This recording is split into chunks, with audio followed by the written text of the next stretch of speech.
नमस्कार, आप देख रहे हैं आज तक। आपके साथ मैं हूं अंजना ओम कश्यप। देश के 77वें स्वतंत्रता दिवस की ढेरों शुभकामनाओं के साथ आइए करते हैं कवरेज की शुरुआत, क्योंकि प्रधानमंत्री नरेंद्र मोदी जब आज 10वीं बार अपने दूसरे कार्यकाल के लोकसभा चुनाव के पहले आखिरी बार बोल रहे थे, तब उन्होंने लाल किले से तमाम मुद्दों पर चर्चा की। उन्होंने देश का रोड मैप भी बताया। उन्होंने ये भी बताया कि 10 साल में उनकी सरकार की उपलब्धियां क्या रही हैं। मणिपुर पर भी वो बोले, लेकिन सबसे ज्यादा उन्होंने विपक्ष को परिवारवाद से लेकर भ्रष्टाचार और तुष्टीकरण पर घेरा। इन 10 तस्वीरों के साथ हम शुरुआत कर रहे हैं। पीएम ने जब ध्वजारोहण किया, झंडे को सलामी दी, लाल किले पर भाषण दिया, लोगों का अभिवादन किया, मंच से उतरे, फिर छात्रों के बीच गए, बच्चों से संपर्क साधा, सीधा संवाद किया करीब से, और विशेष अतिथियों से भी वो मिले जाकर। लेकिन उनकी एक लाइन पर पूरी चर्चा सियासी गलियारों में अटक गई, और वो थी कि 2024 में ही मैं ही आऊंगा और 2024 में भी मैं ही आकर आपको देश की उपलब्धियों का बखान यहाँ लाल किले से करूंगा। यानी एक तरह से उन्होंने 2024 के लोकसभा चुनाव में जीत का दावा अभी से ही लाल किले से ठोक दिया है। राजनीति नहीं, राष्ट्रनीति का मंच होता है लाल किला, ये हमेशा कहा जाता है। लेकिन क्या ये भाषण चुनावी था? आज हमने इसीलिए खास इंतजाम किया है।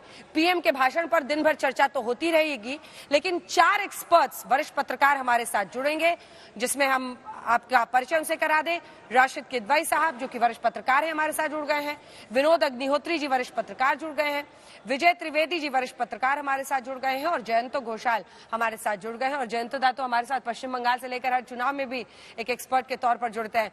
आज हमने इनके हाथ में कुछ इस तरह के प्लाकार्ड्स दिए हैं, जिसके जरिए ये नंबर देंगे। अब इनका नंबर कुछ भी हो सकता है। कौन कितना नंबर किसे दे रहा है, इस पर चर्चा आगे चलेगी। लेकिन हमने आज पीएम के भाषण को भी 5 हिस्सों में बांटा है, 1 से लेकर 10 अंक तक। 10 तक में 10 में आउट ऑफ 10 कितने मार्क्स ये देते हैं, उस हिस्से में वो हम इनसे पूछेंगे। लेकिन हमने प्रधानमंत्री के भाषण को 5 हिस्सों में बांटा है। तो सबसे पहले आइए शुरुआत करते हैं। और जो पहला हिस्सा जिसमें आज हम इनकी राय और इनका वोटिंग कराने वाले हैं, वो है प्रधानमंत्री का, जब उन्होंने न सिर्फ देश का रोड मैप बताया, उन्होंने विकास की राह पर कैसे देश आगे बढ़ रहा है, उपलब्धियां गिनाई, बल्कि भ्रष्टाचार, तुष्टीकरण और परिवारवाद पर विपक्ष को बिना नाम लिए घेर दिया। क्या कहा उन्होंने, सुनिए, फिर जानेंगे इनकी राय और इनके मार्क्स। 2019 में परफॉर्मेंस के आधार पर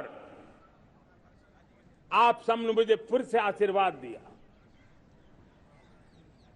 परिवर्तन का वादा मुझे यहां ले आया, परफॉर्मेंस मुझे दोबारा ले आया, और आने वाले 5 साल अभूतपूर्व विकास के हैं। 2047 के सपने को साकार करने का सबसे बड़ा स्वर्णिम पल आने वाले 5 साल है। और अगली बार 15 अगस्त को इसी लाल किले से मैं आपको देश की उपलब्धियां, आपके सामर्थ्य, आपके संकल्प, उसमें हुई प्रगति, उसकी जो सफलता है, उसके गौरवगान, उससे भी अधिक आत्मविश्वास के सामने आपके सामने मैं प्रस्तुत करूंगा। मैं देशवासियों, मेरे प्रिय परिवारजनों, ये मोदी के जीवन का कमिटमेंट है, ये मेरे व्यक्तित्व का एक कमिटमेंट है कि मैं भ्रष्टाचार के खिलाफ लड़ाई लड़ता रहूंगा। दूसरा, हमारे देश को नोच लिया है परिवारवाद ने।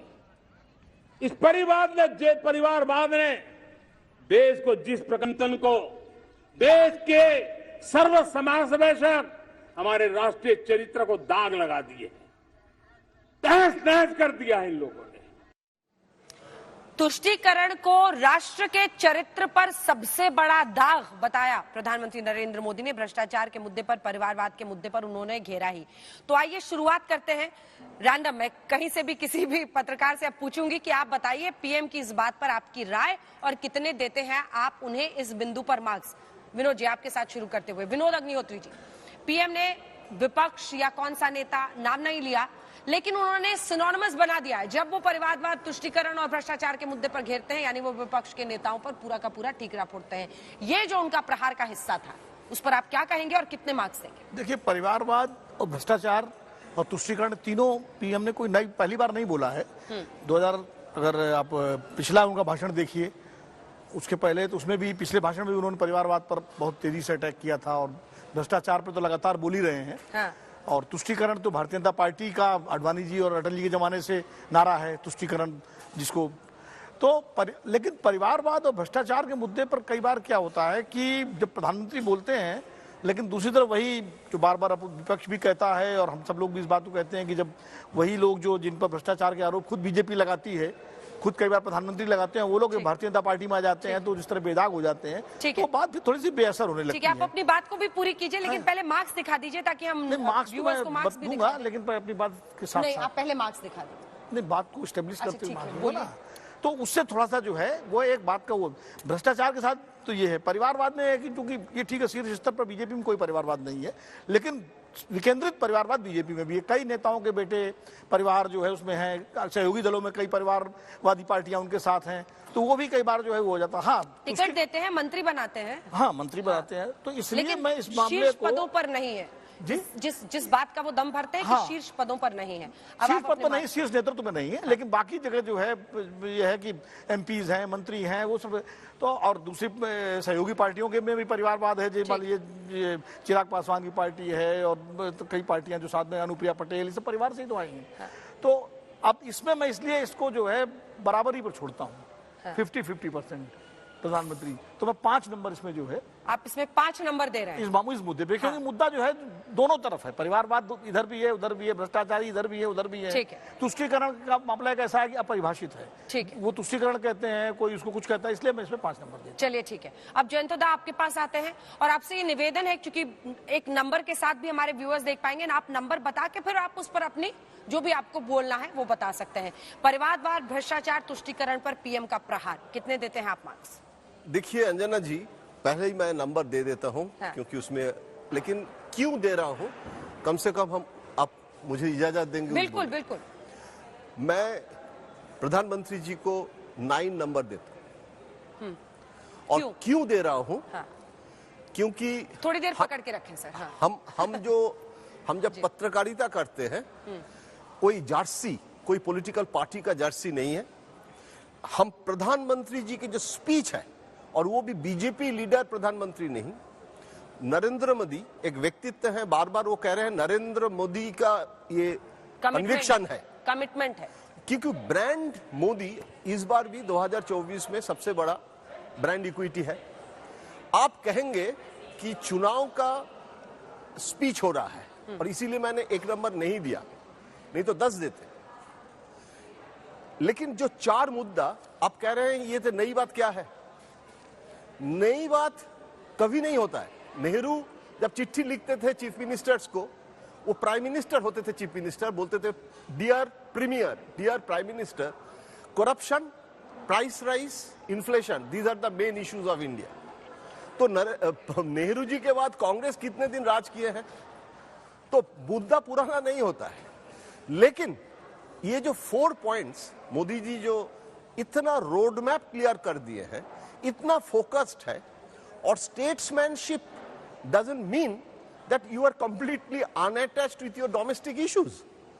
तो आज इस समय जितने अच्छे तरीके से भ्रष्टाचार के मुद्दा 15 अगस्त में, इसके पहले भी बोले हैं, लेकिन आपको मानना पड़ेगा कि 10 साल में नरेंद्र मोदी के खिलाफ तो छोड़िए, कोई मिनिस्टर अभी तक कोई चार्जशीट, कोई इशू, यूपीए में भी देखा मैंने, चार्जशीटेड मिनिस्टर था, कोल इशू हुआ, 2G स्पेक्ट्रम हुआ, मानना पड़ेगा।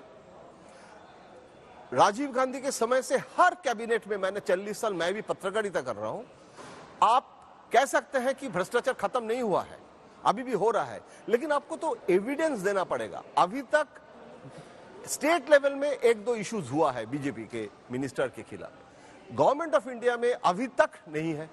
तो भ्रष्टाचार के खिलाफ मोदी जी ने यह भी बोले हैं कि जितना चार्जशीट हुआ है इस बार, पहले तो ये चार्जशीट भी नहीं होता था, आपके पास रशीद साहब आते हुए आप कितने मार्क्स देंगे और फिर कैसे उसको जस्टिफाई, या आपको गलत लग रहा है या आपको लग रहा है कि अभी भी इतने साल बाद भी 9 साल बाद भी वो इस पर टोन सेट कर पाने में कामयाब हुए? 6 जी, धन्यवाद अंजना जी। ये मैं 6 नंबर इसलिए दे रहा हूँ, जयंतोदा ने 9 नंबर दिए थे, उसका उल्टा लोग मानते हैं 6 इसलिए दे रहा हूँ क्योंकि उन्होंने मुद्दे, बड़े महत्वपूर्ण मुद्दे उठाए, लेकिन प्रश्न ये उठता है कि उसमें उन्होंने किया क्या।